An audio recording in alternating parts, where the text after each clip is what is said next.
ลังฟังสวทแพร่ FM 91 MHz เก็บออมมาตั้งนานข่าวดีสำหรับคนอยากมีบ้านธนาคารอาคารสงเคราะห์มีสินเชื่อปลูกสร้างที่อยู่อาศัยบนที่ดินของตนเองอัตราดอกเบี้ยต่ำยื่นกู้ตั้งแต่3มีนาคมถึง30ธันวาคม2568อนุมัติและทำนิติกรรมภายใน30ธันวาคม2568ผ่อนสบายสูงสุด40ปีกรณีทำประกันสินเชื่อดอกเบี้ยเดือนที่ 1-6 0.89% ต่อปีและกรณีไม่ทำประกันสินเชื่อดอกเบี้ย 1.29% ต่อปีวงเงินในโครงการมีจำนวนจำกัดติดต่อสอบถามที่ธนาคารอาคารสงเคราะห์สำนักงานสาขาแพร่054-621-490-5ธนาคารอาคารสงเคราะห์ทำให้คนไทยมีบ้านดูแลผูกพัน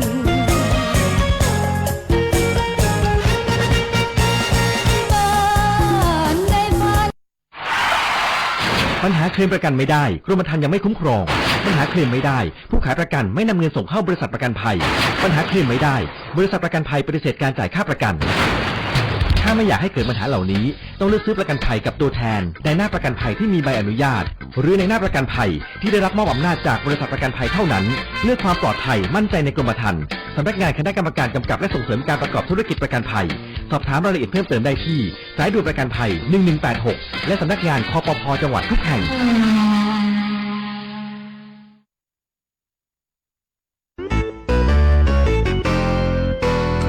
รู้หรือไม่การนำข้อมูลปลอมข่าวปลอมไม่ว่าจะเป็นเรื่องราวทุจริตหลอกลวงหรือข้อมูลความผิดเกี่ยวกับความมั่นคงปลอดภัยการก่อการร้ายรวมถึงข้อมูลลามกไม่ว่าจะทั้งหมดหรือแค่บางส่วนเข้าสู่ระบบคอมพิวเตอร์หรือแม้แต่การแชร์หรือส่งต่อข้อมูลเท็จเหล่านั้นล้วนมีความผิดตามพระราชบัญญัติคอมพิวเตอร์หากการกระทำดังกล่าวส่งผลกระทบต่อประชาชนทั่วไปต้องระวังโทษจำคุกไม่เกิน5ปีปรับไม่เกิน 100,000 บาทหรือทั้งจำทั้งปรับรู้อย่างนี้แล้วเช็คให้ชัวร์ก่อนแชร์อย่าเชื่อจนกว่าจะรู้ความจริงด้วยความปรารถนาดีจากกรมประชาสัมพันธ์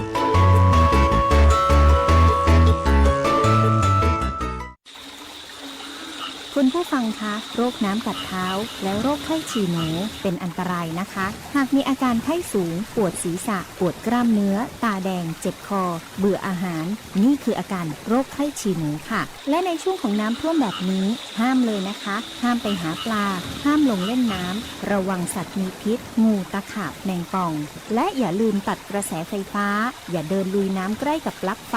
สายไฟเสาไฟ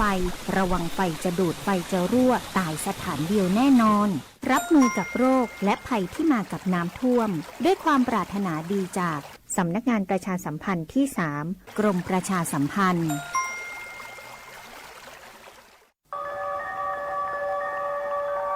ทำไมราคารอบนี้ถึงสูงกว่าปกติตั้งหลายเท่าเอกสารที่เธอถืออยู่นั่นพี่เป็นคนเซ็นเองอย่าคิดมากมันคือธรรมเนียมของวงการนี้ แต่นี่มันคือเงินภาษีประชาชนนะคะพี่เราไม่ควรปล่อยผ่านอะไรแบบนี้เมย์ฟังพี่นะใครๆเขาก็ทำกันทั้งนั้นอยู่เฉยๆแล้วก็ได้ดีสบายใจไม่เหนื่อยไม่เสี่ยงแต่เมย์ยอมเหนื่อยดีกว่าทำผิดแล้วต้องโกหกตัวเองทุกวันค่ะสวัสดีค่ะดิฉันมีหลักฐานเกี่ยวกับความผิดปกติในกระบวนการจัดซื้อราชการขอแจ้งเรื่องไว้ตรวจสอบค่ะเธอกล้าดีนะพี่เคยอยากทำแบบเธอแต่ไม่กล้ายังไม่สายที่จะเริ่มค่ะพี่ถ้าทุกคนเริ่มด้วยความกล้าความถูกต้องก็จะไม่โดดเดี่ยวอีกต่อไปการป้องกันการทุจริตไม่ต้องใช้กองทัพแต่ต้องใช้ความกล้าของคนธรรมดาเพียงคนเดียวในการเริ่มต้นและวันหนึ่ง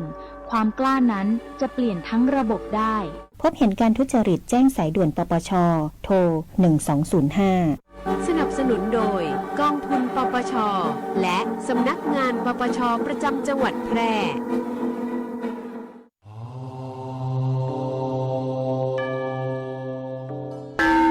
จำวัดแต่ขอเจิญจวนสร้างบารมีเสริมมงคลชีวิตตามเส้นทางการท่องเที่ยวนมัสการพระธาตุพันปีเจิญไปสักการะพระธาตุจอแห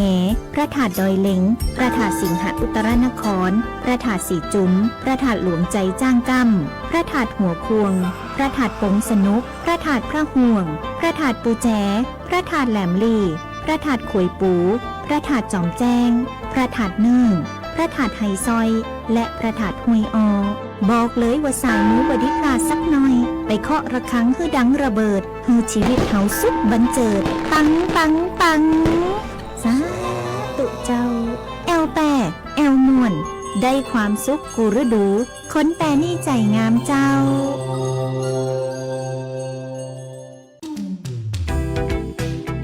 คุณกำลังฟัง FM 91 MHz สถานีวิทยุกระจายเสียงแห่งประเทศไทยจังหวัดแพร่ ให้ความรู้คู่ความสุข ที่นี่สถานีวิทยุกระจายเสียงแห่งประเทศไทยจังหวัดแพร่ ส่งกระจายเสียงด้วยระบบ FM สเตอริโอมัลติเพล็กซ์ความถี่ 91 เมกะเฮิรตซ์ จากนี้ไปติดตามรับฟังรายการเขี่ยข่าวปลอมกำจัดข่าวเท็จเด็ดข่าวปลอมข่าวไหนจริงข่าวไหนมั่วเช็คให้ชัวร์กับรายการเขี่ยข่าวปลอมทุกวันอังคารเวลา 13:00 นถึง 14:00 นเช็คข่าวให้ชัวร์กับทีมงานสวทแพร่ FM 91 เมกะเฮิรตซ์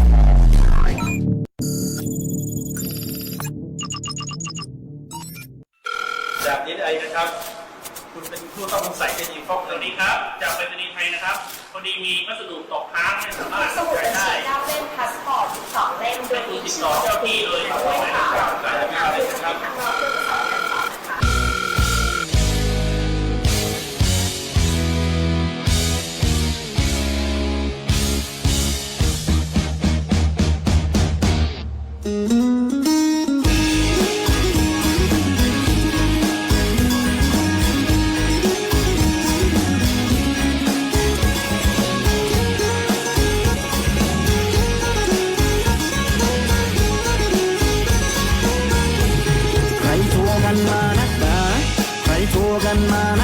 บอกเลยน้องจ้าอย่าโอนอย่าโอนระวัง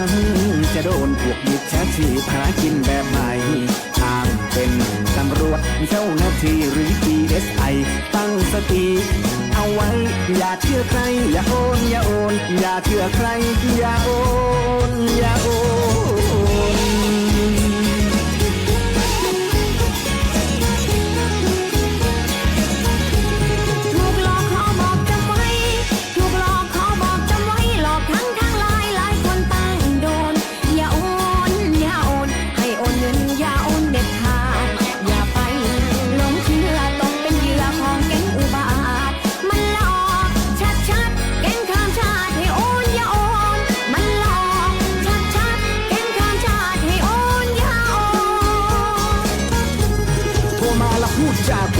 บอกเลยให้รู้อย่าโอนอย่าโอนอ้างตัวเป็น DSI มีผู้เสียหายก็ต่างคนต่างโดนส่งไลน์ให้เราได้เห็นแถมยังเขี้ยวเข็นให้เรารีบโอนอ้างตัวเป็นเจ้าหน้าที่เป็นบุรุษไปรษณีย์ที่แท้คือโจรความกลัวทำให้ขาดสติจำไว้ดีๆว่าอย่าโอนอย่าโอนจะเป็นใครที่ไหนก็ช่างละบอกเลยกันดังว่านี่คือโจรจะอายัดบัญชีตรวจสอบแถมมันยังตอบว่าจะออกหมายค้นทำเป็นจะมาช่วยเหลืออย่าเชื่อเดี๋ยวเป็นเหยื่อโจรทำทีโอนสายให้รับปลายเสียงโทรศัพท์คือหัวหน้าโจรเสียเงินแล้วยังเสียใจเสียเงินแล้วยังเสียใจถ้าไม่อยากอับอายอย่าโอนอย่าโอน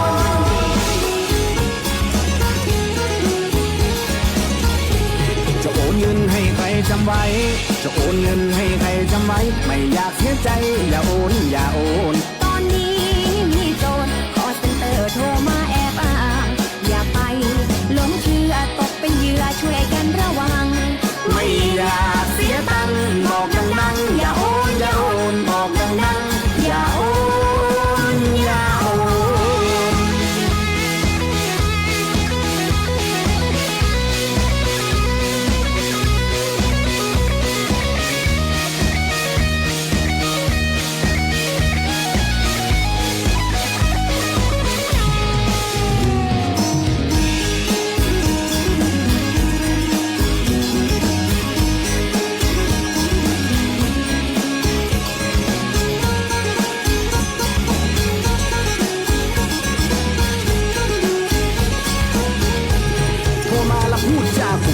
บอกเลยให้รู้อย่าโอนอย่าโอนอ้าง ตัวเป็น DSI มีผู้เสียหายก็ต่างคนต่างโดน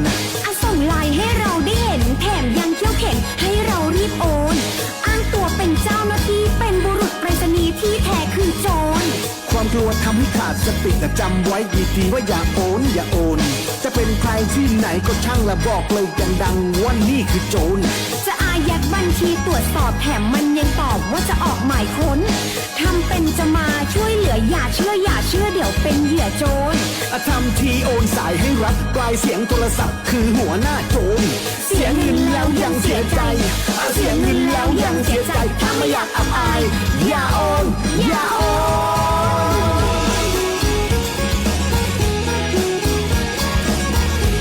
จะโอนเงินให้ใครจำไว้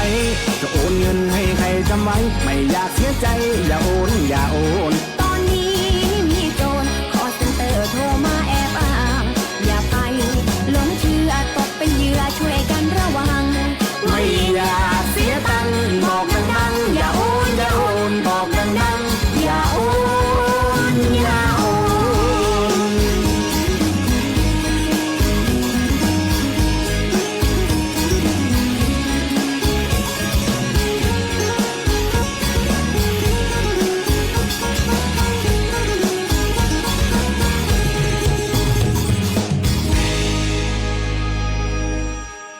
ถ้าใครนะคะเจอสถานการณ์แบบนี้ต้องตั้งสติอย่าตกใจถึงถูกข่มขู่อย่างไรก็อย่าโอนอย่าโอนอย่าโอนอย่าโอนจะโอนเงินให้ใครจำไว้จะโอนเงินให้ใครจำไว้ไม่อยากเสียใจอย่าโอนอย่าโอนตอนนี้มีโจรคอลเซ็นเตอร์โทรมาแอบอ้างอย่าไปหลงเชื่อตกเป็นเหยื่อช่วยกันระวังไม่อยากเสียตังค์บอกดังๆอย่าโอนอย่าโอนบอกดังๆอย่าโอนอย่าโอน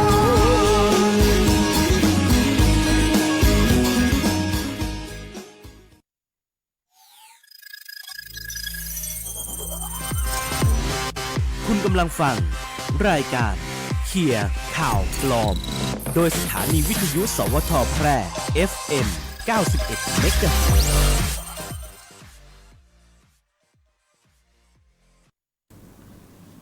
สวัสดีครับต้อนรับคุณผู้ฟังเข้าสู่ยามบ่ายกับรายการเคลียร์ข่าวปลอมนะครับกลับมาปะกับพี่น้องคุณผู้ฟังเหมือนเช่นเคยเนาะเป็นประจำทุกวันจันทร์นะครับช่วงบ่ายวันจันทร์ 14 นาฬิกาไปจนถึง 15 นาฬิกาครับทางสวท8 FM 91 เมกะเฮิรตซ์เคลียร์ข่าวปลอมพร้อมที่จะทำหน้าที่นะอยู่เป็นเพื่อนกับพี่น้องคุณผู้ฟังแล้วก็เคลียร์นะเรื่องเองที่มันปลอมนะข่าวที่มันปลอมออกไปให้ปนกับพี่น้องคุณผู้ฟังเนาะนะให้พี่น้องได้หูเต่าตันภัยต่างๆนะภัยจากข่าวปลอมภัยจากมิจฉาชีพนะครับนะมาติดตามรับฟังรายการของเฮากันได้ครับออกอากาศทางคลื่นวิทยุ FM 91 เมกะเฮิรตซ์ไปพร้อมๆกับการถ่ายทอดสดทาง Facebook Live โดยครับ Facebook Fanpage สวท8ครับเกาะเข้ามาติดตามรับชมกันได้เนาะแล้วก็รับฟังครับทางคลื่นวิทยุแล้วก็ทางออนไลน์ครับวันนี้อยู่กับดีเจดงธนชัยสุนากาศเหมือนเดิมเนาะทำหน้าที่เคลียร์ข่าวให้กับพี่น้องคุณผู้ฟังได้ติดตามรับฟังกันเนาะอย่างที่บอกไปครับเป็นประจำที่เราจะเอาเรื่องของข่าวปลอมมาบอกกล่าวให้ทุกท่าน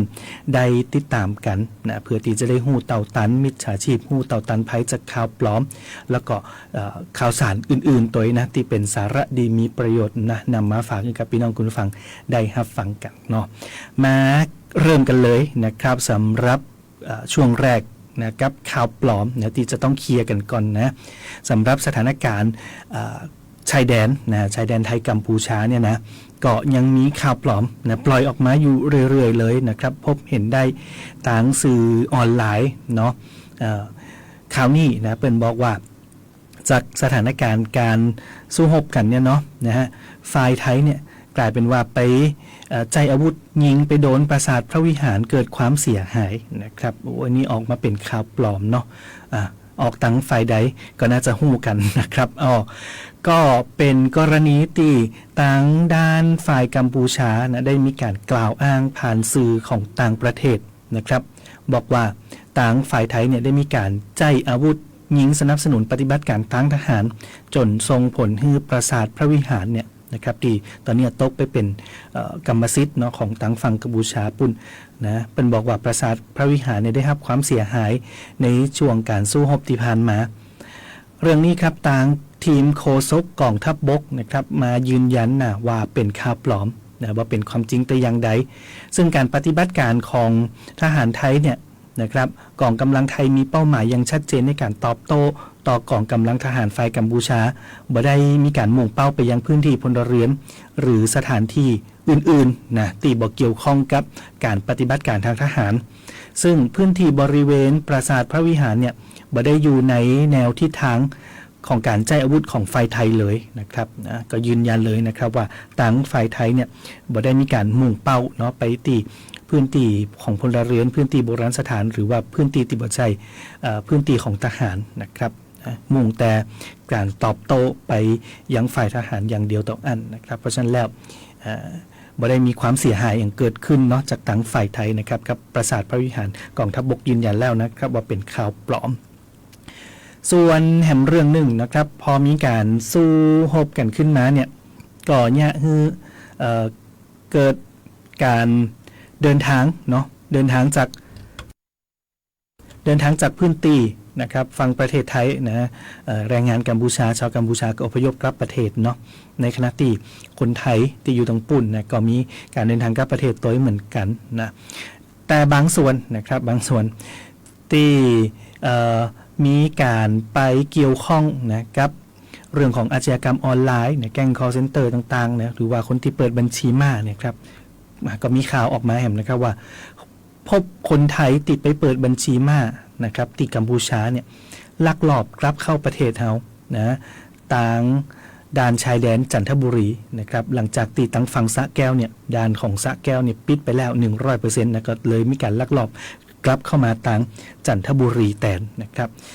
ในเรื่องนี้นะครับทางสำนักงานตรวจคนเข้าเมืองเนาะทำการตรวจสอบข้อมูลแล้วบอกพบว่าคนไทยที่เกี่ยวข้องกับบัญชีม้ามีการลักลอบเข้าประเทศนะครับการตรวจสอบการเดินทางเข้าออกยังเป็นไปตามปกติและมีความเข้มงวดในการคัดกรองในช่วงที่มีสถานการณ์ระหว่างชายแดน2ประเทศนี้นะครับซึ่งก็ได้ทำการตรวจสอบข้อมูลแล้วเนาะนะครับบอกว่ามีคนไทยที่เกี่ยวข้องกับบัญชีม้าอยู่กอนะแต่ว่าการลักลอบกลับเข้าประเทศตั้งฝั่งจันทบุรีเนี่ยนะบ่มีอย่างเกิดขึ้นนะครับเกี่ยวกับผู้ที่ถือสัญชาติไทยเนาะอันนี้ก็ถือเป็นแหมหนึ่งข่าวปลอมนะก็ต้องตรวจสอบข้อมูลกันเพื่อที่พอมีข่าวจะนี้ออกมาหลายคนอาจจะหลงเชื่อขึ้นมาได้นะครับแล้วก็มีการเผยแพร่เพราะฉะนั้นก็เช็คข้อมูลอย่างถูกต้องแล้วก็เอามานำเสนอกับพี่น้องคุณผู้ฟังได้ติดตามรับฟังกันในขณะที่เรื่องอื่นๆนะที่เกี่ยวข้องกับไทยกัมพูชาเนี่ยนะฮะโดยเฉพาะเรื่องของวัฒนธรรมเนาะถ้าว่าพี่น้องคุณผู้ฟังได้ใจงานโซเชียลเนี่ยสื่อสังคมออนไลน์กันอยู่ก็คงจะคุ้นเคยนะเกี่ยวกับการโต้ตอบกันระหว่าง2ประเทศนี่เรื่องของการอ้างนะกรรมสิทธิ์ในวัฒนธรรมต่างๆเนาะเรื่องนึงนะครับเรื่องของศิลปะการแสดงศิลปะทางวรรณกรรมเนาะได้มีการออกมาเผยแพร่นะครับว่าทางกระทรวงวัฒนธรรมของเฮาเนี่ยได้มีการยอมรับว่ารามเกียรติ์นะวรรณคดีรามเกียรติ์เนี่ยนะเป็นของกัมพูชานะครับกรมส่งเสริมวัฒนธรรมออกมายืนยันนะครับว่าเป็นข่าวปลอมซึ่งทางกระทรวงวัฒนธรรมเองเนี่ยก็ไม่ได้เพิกเฉยนะว่าเกี่ยวกับการอ้างความเป็นเจ้าของวรรณคดีรามเกียรติ์ของกัมพูชาเนี่ยนะครับซึ่งวรรณกรรมรามเกียรติ์ที่เป็นของไทยและก็วรรณกรรมที่เหมือนกันนะที่คล้ายกันเนี่ยนะครับของทางกัมพูชาเป็นห้องว่าเรียมเก๋เนี่ยนะเนาะออกเสียงก็คล้ายๆกันอยู่เนาะกระทรวงวัฒนธรรมเป็นบอกว่าบ่สามารถที่จะเอาไปขึ้นทะเบียนเป็นมรดกวัฒนธรรมที่จับต้องบ่ได้ของมนุษยชาติต่อยูเนสโกเนื่องจากว่าอนุสัญญาที่ว่าด้วยการสงวนรักษามรดกวัฒนธรรมที่จับต้องบ่ได้นะครับปีคริสตศักราช 2003 เนี่ยบ่มีสาขาวรรณกรรมขึ้นทะเบียนเพราะฉะนั้นแล้วเรื่องของวรรณคดีวรรณกรรมต่างๆเนี่ยนะที่มีการจะเอาไปอ้างกรรมสิทธิ์เนาะบ่สามารถที่จะไปขึ้นทะเบียนนะกับทางยูเนสโกได้แต่เฮาเนี่ยก็รับรู้รับทราบกันอยู่ดีเนาะถ้าเกิดว่าเฮียนกันมาตั้งแต่น้อยนะครับวรรณคดีเรื่องรามเกียรติ์เนี่ยก็เป็นพระราชนิพนธ์นะตีในหลวงรัชกาลที่2เนาะได้ส่งพระราชนิพนธ์ขึ้นมานะครับต่างรามเกียรติ์ของกัมพูชาก็อาจจะมีส่วนคล้ายคลึงกันนะแต่ว่ามันก็จะบ่เหมือนกันเลยทีเดียวแต่ แต่ใดก็ตามเนาะการตีมีข่าวออกมาบอกว่ากระทรวงวัฒนธรรมได้มีการยอมรับว่ารามเกียรติ์เนี่ยเป็นของกัมพูชาเป็นเรื่องที่บ่เป็นความจริงนะครับหลายคนอาจจะคิดว่าโอ้มีความฮักชาตินะอาจจะไปโจมตีกระทรวงวัฒนธรรมขึ้นมาได้นะครับเป็นยืนยันมาแล้วนะว่าเป็นข่าวปลอมที่มีการเผยแพร่ออกมาเพราะฉะนั้นแล้วก็สร้างความเข้าใจที่ถูกต้องให้กับทุกท่านเนาะเกี่ยวกับข่าวสารตรงนี้ครับนอกจากเรื่องของระหว่าง2ประเทศนี่นะครับเขาก็ยังมีข่าวปลอมเรื่องอื่นๆนะโดยเฉพาะ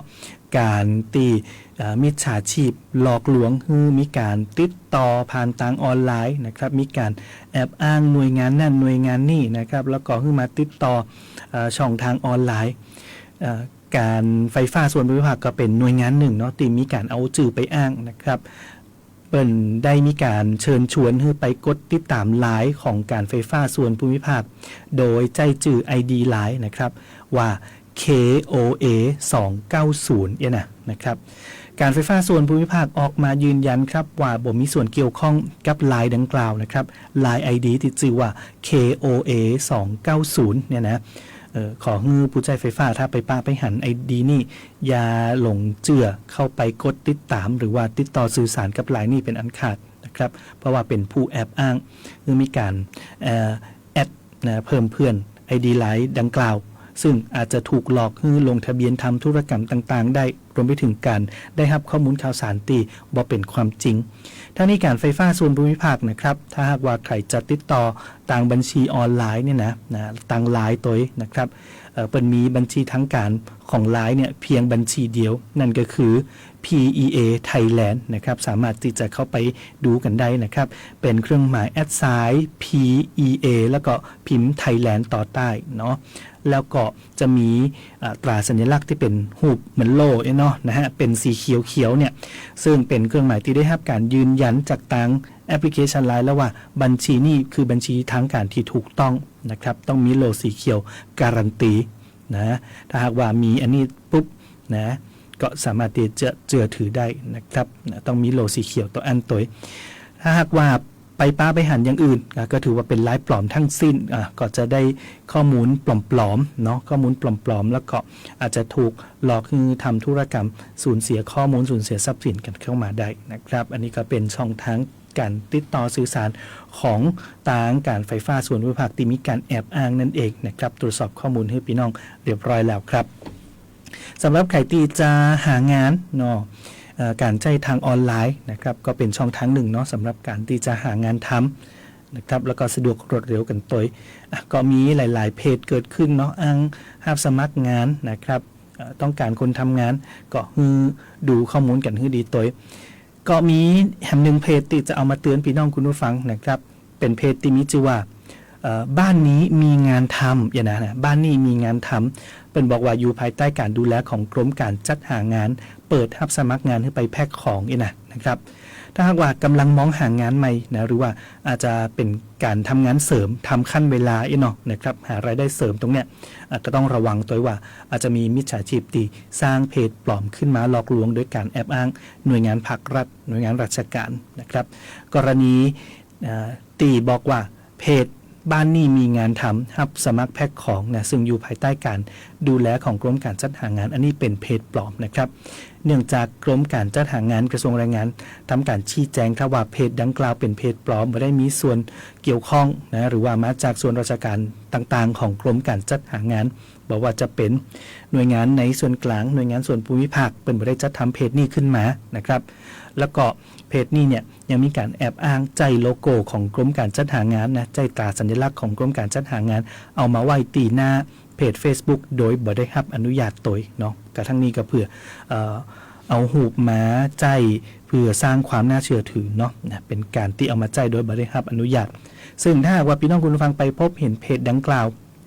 นะครับก็บดีไปหลงเจือเนาะเพราะว่าก็อาจจะมีการขอข้อมูลส่วนตัวเพื่อนำไปใจในทางที่บ่ชอบนะครับที่ทางบดีเนาะ ก็อาจจะถูกหลอกลวงให้เกิดความเสียหายขึ้นมาได้นะครับก็อยากจะให้ตรวจสอบกันให้ดีตัวเนาะถ้าหากว่าไปประกาศรับสมัครงานอย่างต่างๆเนาะก็สามารถที่จะตรวจสอบย้อนกลับไปได้กับหน่วยงานต้นสังกัดหรือว่าหน่วยงานที่มีการประกาศนั่นๆนะว่ามีการรับสมัครตรงนี้จริงก่อนะครับแล้วก็เพจต่างๆอันนี้ก็ต้องดูดูอย่างให้ดีตัวเพจที่เป็นทางการส่วนใหญ่ก็จะมีเครื่องหมายติ๊กถูกสีฟ้าเนาะถ้าเป็นเพจ Facebook เนี่ยได้มีการรับรองว่าเป็นเพจที่ถูกต้องแล้วนะครับจะได้ก็ตามเนาะถ้าหากว่าอยากจะไปติดตามข้อมูลข่าวสารของกรมการจัดหางานก็สามารถเข้าไปได้ที่เว็บไซต์นะครับ doe.go.th หรือผู้ที่ต้องการทำงานนะต้องการมีงานทำก็สามารถใช้บริการผ่านเว็บไซต์แห่งเว็บไซต์หนึ่งก็คือเว็บไซต์ไทยมีงานทำ doe.go.th ก็พิมพ์คำว่าไทยมีงานทำนะแล้วก็จุด doe.go.th นะหรือว่าก็ยังมีโมบายแอปพลิเคชันตัวนะครับโมบายแอปพลิเคชันก็ในชื่อเดียวกันเลยนะครับว่า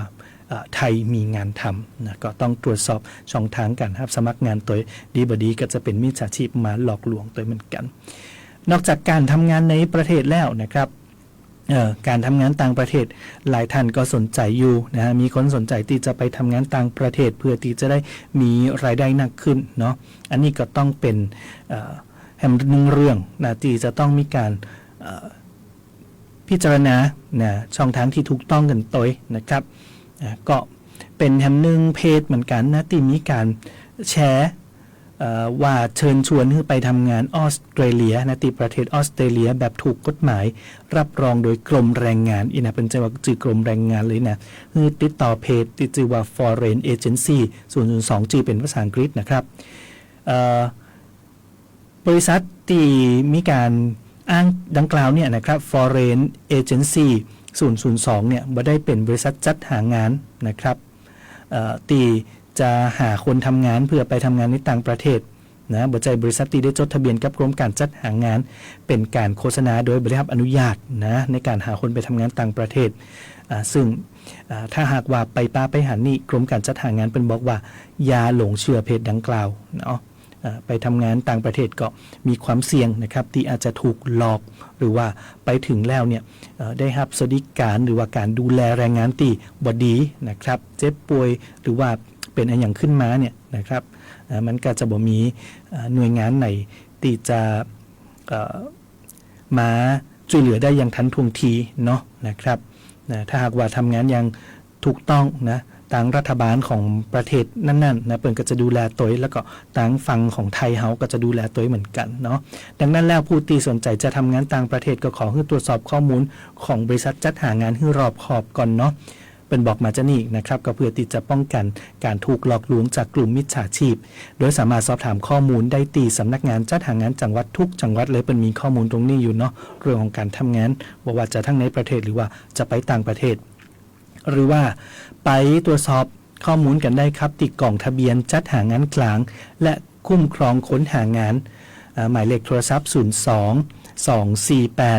4792นะครับแล้วก็สายด่วนกรมการจัดหางาน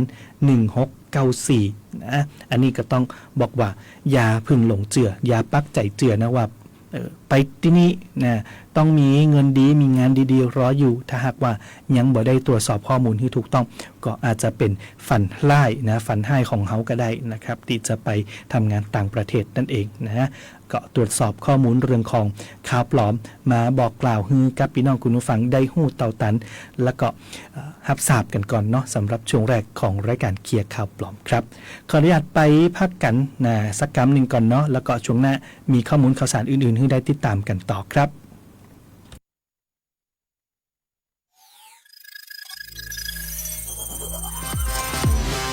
คุณกำลังฟังรายการ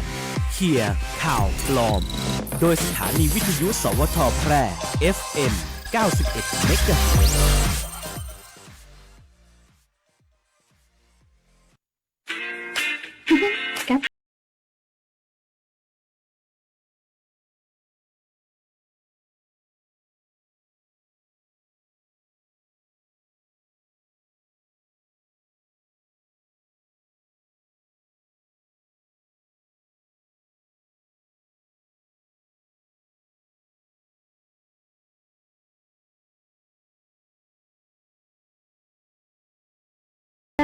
กินหวานมันเค็มเพื่อพอดี สุขภาพดีห่างไกลโรคเจ้า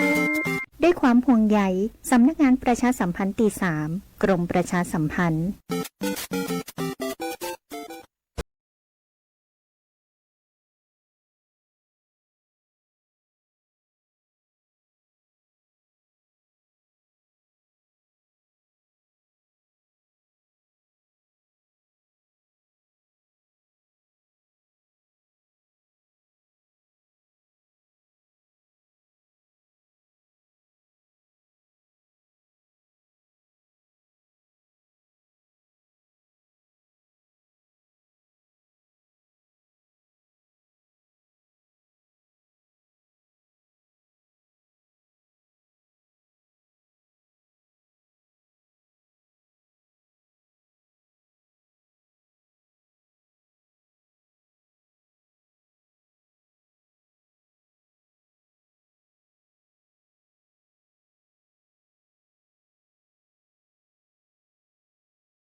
ใจรับมือได้ด้วยความปรารถนาดีจากสำนักงานประชาสัมพันธ์ที่3กรมประชาสัมพันธ์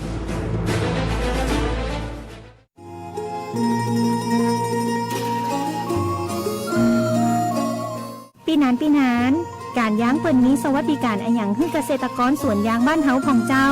ถ้าสวนยางประสบภัยธรรมชาติ เช่น อุทกภัย วาตภัย อัคคีภัย เกิดความเสียหายอย่างน้อย29ต่อไร่เปิ้นช่วยสูงสุด 3,000 บาท ยื่นกำขอได้ใน 30 วันหลังเหตุการณ์สิ้นสุด แล้วถ้าตายดุท้าญาติจะได้อันหยัง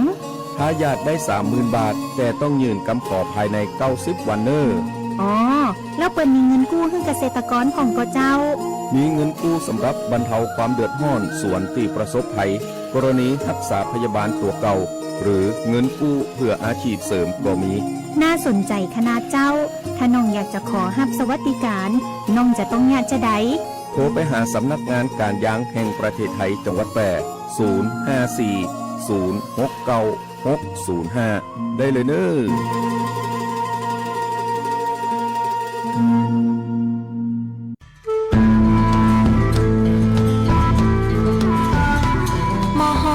ซักถิ่นหักพระล้อจ่อแฮสีเมืองหรือเลื่องแพะเมืองผีขนแป่นี่ใจงามเจ้าจังหวัดแป่ขอต้อนรับนักท่องเที่ยวทุกท่านตีมาเยือนหมู่เฮาด้วยความยินดียิ่งเจ้า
คุณกำลังฟังสวทแพร่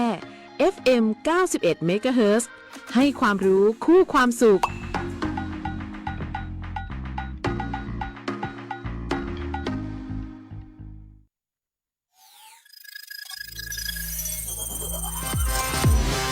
คุณกำลังฟัง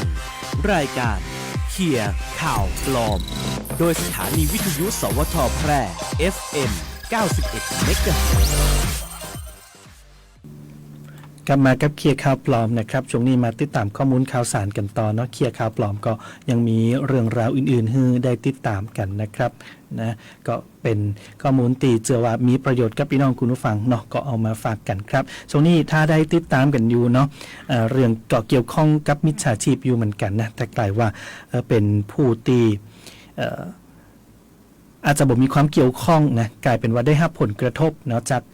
มาตรการในการที่จะปราบปรามนะแก๊งอาชญากรรมต่างๆเนาะโดยเป็นเรื่องเกี่ยวกับการอายัดบัญชีนะที่หลายท่านอาจจะได้ติดตามกันอยู่เนาะนะครับก่อนเนี่ยคือผู้ประกอบการเนี่ยที่มีการหับเงินต่างๆเข้ามาเนี่ยถูกอายัดบัญชีแล้วก็สามารถที่จะเอาเงินมาใช้หมุนเวียนในธุรกิจได้นะครับซึ่งในเรื่องนี้นะครับทางตำรวจไซเบอร์เป็นบอกว่าก็จะได้มีการยกระดับศูนย์รับเรื่องร้องเรียนอายัดบัญชีนะครับโดยการเพิ่มช่องทางที่จะโทรมาปลดการอายัดพร้อมกับจะเร่งปรับแนวทางเกี่ยวกับการอายัดบัญชีเพื่อแก้ปัญหาให้ประชาชนที่ได้รับผลกระทบนะครับปัจจุบันเนี่ยแก๊ง call center เนาะก็ได้มีการปรับเปลี่ยนวิธีการเอาเงินที่หลอกลวงมาจากผู้เสียหายเอาออกมาจากระบบนะครับเพราะว่าเงินก็มันเป็นการโอนเนาะโอนเงินผ่านระบบต่างๆในการที่จะเอาเงินออกมาจ่ายหรือว่าเอามาออกจากระบบได้เนี่ยก็จะมีการใช้วิธีการต่างๆนะอย่างหนึ่งก็คือการอาศัยบัญชีม้าในการกระจายเงินนะครับแทนการโอนตรงนะเข้าสู่บัญชีหลักของกระบวนการก็จะมีการจ่ายค่าตอบแทนให้กับเจ้าของบัญชีม้าหรือว่าอาจจะใจมีร้านค้าบางแห่งเนี่ยบอกว่าผู้ประกอบการจะหู้ตัวหรือบ่หู้ตัวเนาะในการทำธุรกรรมปลอมโอนเงินเข้าไปแล้วก็นำเงินสดหรือว่าเอาเป็นสินค้าออกมาเพื่อปกปิดเส้นทางทางการเงินวิธีการดังกล่าวเนี่ยส่งผลให้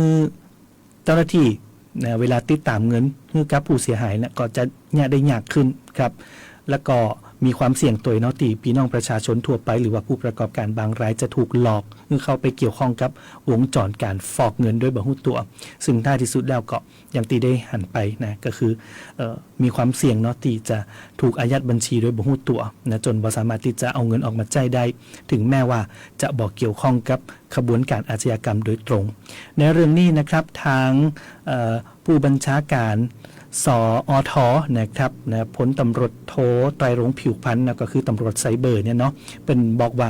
มาตรการระงับบัญชีต้องสงสัยเนี่ยเป็นการนำมาใช้นะเป็นมาตรการที่นำมาใช้เพื่อป้องกันการฟอกเงินและปิดการเงินที่ผิดกฎหมายซึ่งจะช่วยยุดเส้นทางทางการเงินของคนร้ายได้อย่างมีประสิทธิภาพแต่ว่าเมื่อระบบติดตามเส้นทางทางการเงินเนี่ยมีความเข้มข้นขึ้นก็อาจจะยากให้บัญชีของพี่น้องประชาชนติดต้องบอกว่าเป็นบัญชีสุจริตเนี่ยนะบางรายได้รับผลกระทบด้วยการโดนระงับบัญชีไปโดยเฉพาะกรณีผู้เสียหายเพิ่งมาแจ้งความย้อนหลังนะครับจากเดิมเนี่ยมิจฉาชีพจะให้ผู้เสียหายโอนเงินเข้าบัญชีม้าก่อนนำบัญชีม้าไปกระจายไปยังบัญชีม้าแถวที่2หรือว่าแถวที่3นะครับบัญชีอื่นๆต่อไปเนี่ยเนาะหรือว่าอาจจะไปซื้อเงินสกุลดิจิทัลแต่ปัจจุบันเนี่ยแทนที่จะไปซื้อเงินดิจิทัลก็มีการเอามาโอนซื้อสินค้ากับร้านค้าต่างๆโดยตรงแล้วก็ให้ร้านค้าเนี่ยส่งสินค้าไปยังคนร้ายนะครับแล้วก็เอาไป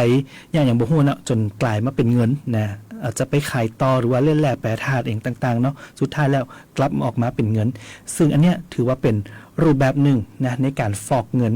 นะร้านค้าตีเป็นร้านค้ารายย่อยก็เริ่มที่จะปะเหตุการณ์ลักษณะนี้ขึ้นมานะครับดังนั้นแล้วจากความกังวลของพี่น้องประชาชนที่เกิดขึ้นเนาะทางตำรวจไซเบอร์บรินิ่งนอนใจนะครับก็ได้มีการหารือกับสถาบันการเงินและหน่วยงานต่างๆที่เกี่ยวข้องเรียบร้อยแล้วเป็นเห็นชอบนะบอกว่าจะมีการเห่งปรับแนวทางการอายัดบัญชีแล้วก็กระบวนการปลดอายัดเพื่อ พื่อบรรเทาผลกระทบที่เกิดขึ้นกับพี่น้องประชาชนที่เป็นผู้สุจริตโดยเร็วยืนยันว่าทุกฝ่ายเนี่ยต้องการที่จะบรรเทาความเดือดร้อนของพี่น้องประชาชนโดยเร็วที่สุดนะครับจะได้ก็ตามเนาะเพื่ออำนวยความสะดวกครับตำรวจไซเบอร์เปิ่นได้ยกระดับศูนย์รับเรื่องร้องเรียนอายัดบัญชีนะครับโดยการเปิดช่องทางเพิ่มเติมเบื้องต้นก็คือว่ามีสายด่วนเนาะ1441นะ1441สามารถแจ้งเหตุไปได้สมมติเกิดพี่น้องค้าขายอยู่นะด้วยการมีบัญชีสแกนจ่ายเนาะนะครับเงินก็จะเข้าบัญชีไปจู่ๆมาวันหนึ่งโดนอายัดบัญชีนะถอนกับบ่ได้เอาเงินเข้ากับได้อย่างกับบ่ได้เนาะจะนี่นะครับก็สามารถที่จะแจ้งสายด่วนนี้ไปได้นะครับ1441ในการที่จะรับเรื่องร้องเรียนตรงนี้เนาะแล้วก็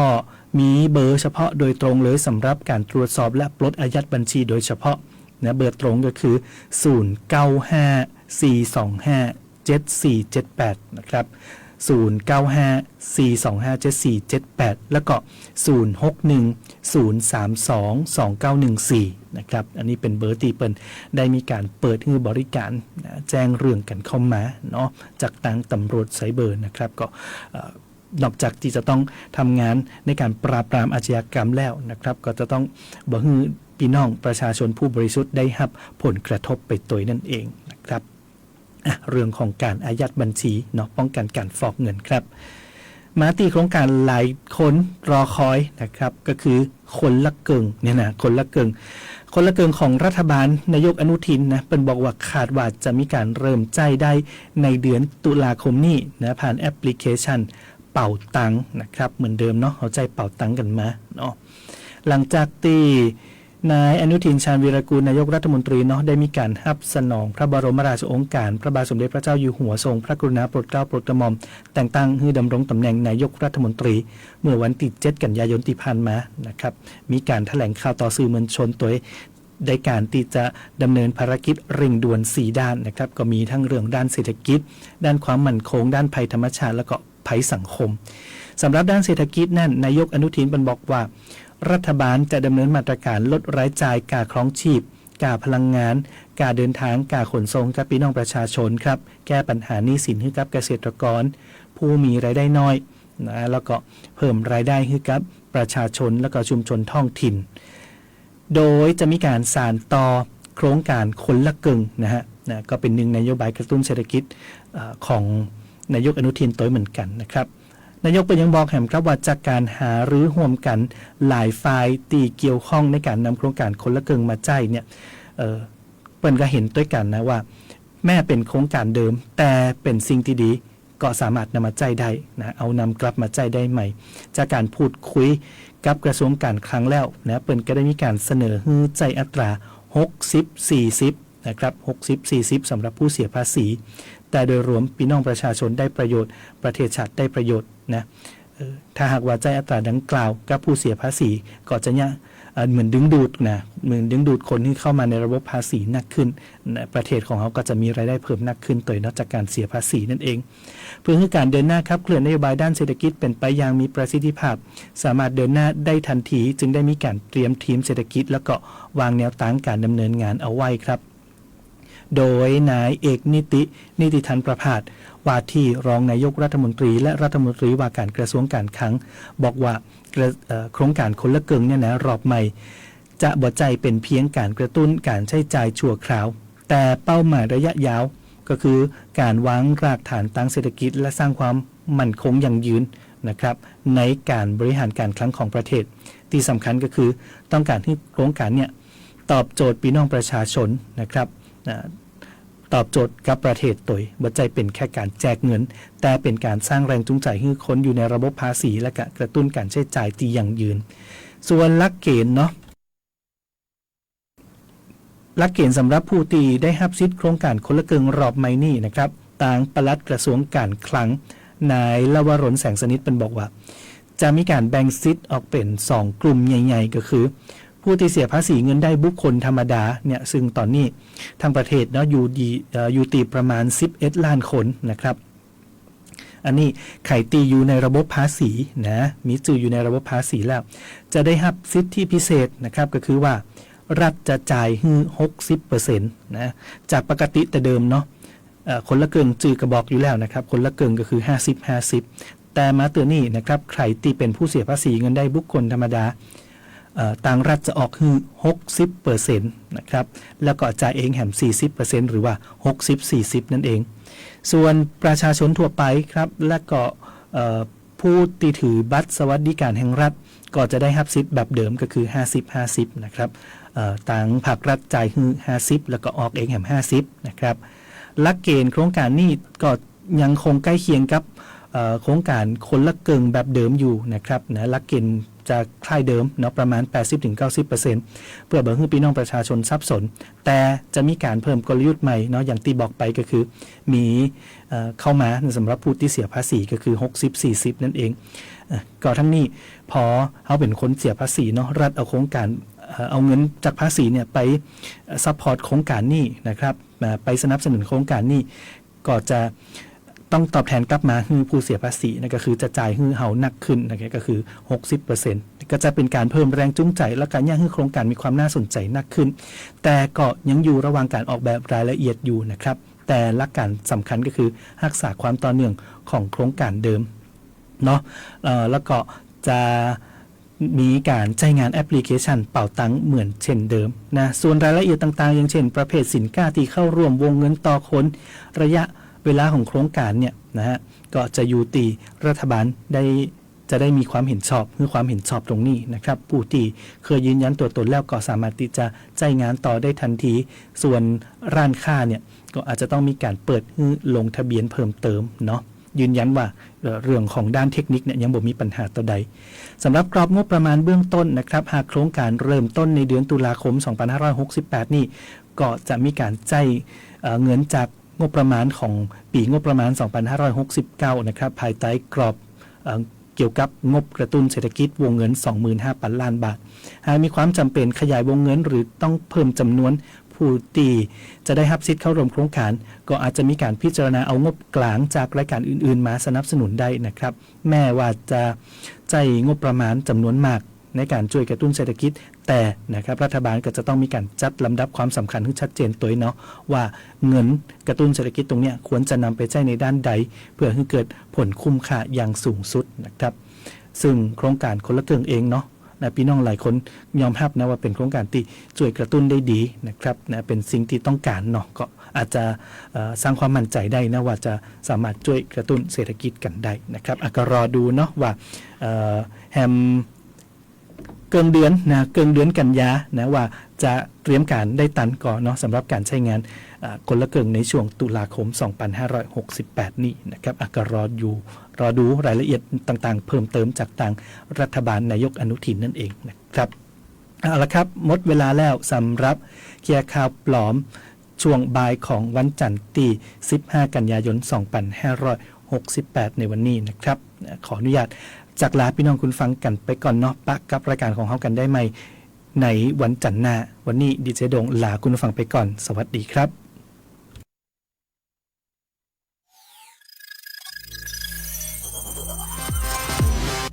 คุณกำลังฟังรายการเคลียร์ข่าวปลอมโดยสถานีวิทยุสวทแพร่ FM 91 เมกะเฮิรตซ์